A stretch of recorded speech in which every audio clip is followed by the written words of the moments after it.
দর্শক, পানির অপর নাম হলো জীবন।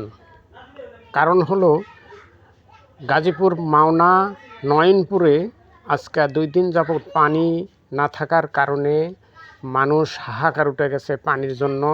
পানির কোনো বিশ্লেষণ নাই, পানি কোথাও পাইতেছে না। অতএব ডিপিএলের মালিক একটি পানির ব্যবস্থা করে দিয়েছে। এখান থেকে দেখেন হাজার হাজার মানুষ সে ডিপিএল ফ্যাক্টরি থেকে এইভাবে পানি নিয়ে যাইতেছে। পানির জন্য সারা মানুষ কোন দিকে ছুটে বেড়াচ্ছে এক জগ কিংবা এক বদনা, এক বালতি পানির জন্য হাহাকার পড়ে গেছে। দর্শক, আপনারা দেখেন যে কারেন্টের কি অবস্থা। কারেন্ট না থাকার কারণে আজকে এই দেখেন মানুষ যে হাহাকার পড়ে গেছে।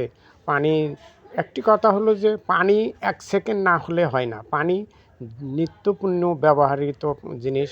সে ব্যবহার না করলে সে পানি একদণ্ড যদি ঘরে না থাকে, একটা মনে করেন সাপোজ একটা বাচ্চা আছে, একজনকার একটা বাচ্চা আছে, সে বাচ্চাটা পানি খাইতে চায়, এমনকি পাশে একটা দোকানও নাই, যে কীভাবে এই জিনিসটা মেনটেন করে। তাই দেখেন পানি হাজার মানুষ ডিপিএল ফ্যাক্টরি মালিকে এই যে পানি দিতেছে, হাজার মানুষ যা পানি নিতেছে।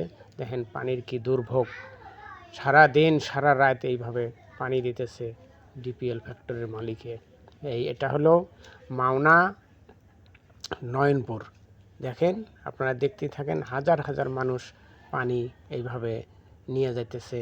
কত হাজার মানুষ, দেখেন পানির কি দুর্ভোগ, পানি না পাওয়ার কারণে এই অবস্থা।